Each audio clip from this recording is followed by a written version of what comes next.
నిజంగానే ఇంత దరిద్రపు ల్యాండ్ ఆర్డర్ బీహార్లో కూడా లేదు. అంత నీచమైనటువంటి ఈ ల్యాండ్ ఆర్డర్ అనేది అసలు తప్పిపోయింది, దారి తప్పిపోయింది. అది పోలీస్ వ్యవస్థ పూర్తిగా దారి తప్పారు. వాళ్ళకి చట్టం లేదు, ఇక న్యాయం లేదు. వాళ్ళ బాధ్యత ఏంటో మర్చిపోయేట్టు చేశారు వీళ్ళు. పోలీసులు వ్యవహరించవలసినటువంటి తీరు మర్చిపోయారు. ఇక్కడ గమ్మత్తు ఏంటంటే నేరం చేసిన వాడినేమో వదిలేస్తా ఉన్నారు, బాధితుడినేమో శిక్షిస్తా ఉన్నారు. ఈ రాష్ట్రంలో చంద్రబాబు నాయుడు పరిపాలనలో జరుగుతున్నది ఏంటంటే నేరం చేసిన వాడేమో చక్కగా వదిలేస్తున్నాడు, పెళ్లి కొడుకులాగా వాడు ఇంటికి పోతున్నాడు. కానీ బాధితులైనటువంటి వాళ్ళు మాత్రమేమో శిక్షను అనుభవి వాళ్ళ మీద కేసులు పెడతా ఉన్నారు.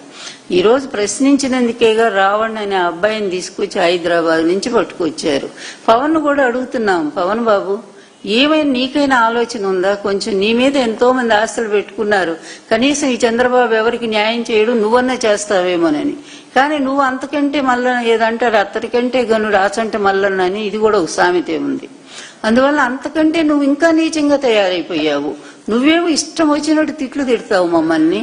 ఆ తిట్టలేదు, ఆ తిట్టాడని చెప్పి ఇమిటేట్ చేసి చెప్పినందుకేమో అబ్బాయిని తీసుకొచ్చి పాపం అన్ని సెక్షన్లు పెట్టి తిప్పుతా ఉన్నారు అన్ని.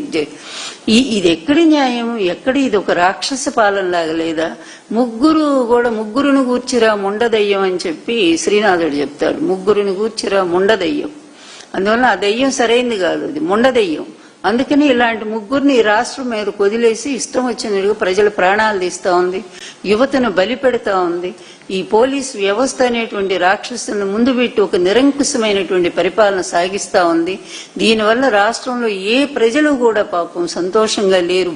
భయంగా ఎక్కడ ఏం జరుగుతుందో మాకు బయట వాళ్ళు టీడీపీ వాళ్ళది అంటున్నారు, పోలీసులు చెప్పుకుందామంటే పోలీసులు తీసుకెళ్లి మమ్మల్ని ఏం చేస్తారు, చంపేస్తారేమో అనేటువంటి భయం, ఎటూ పోలేనటువంటి ఒక సందిగ్ధ పరిస్థితి తీసుకొచ్చి రాష్ట్రాన్ని ఈ విధంగా అస్తవ్యస్తం చేసిన మీ దరిద్ర పరిపాలన ఎప్పుడు అంతమవుతుందా అని చెప్పి ప్రజలంతా కూడా ఎదురు చూస్తున్నారు. తొందరలోనే మీకు చరమగీతం పాడేటువంటి పరిస్థితి రాబోతోంది.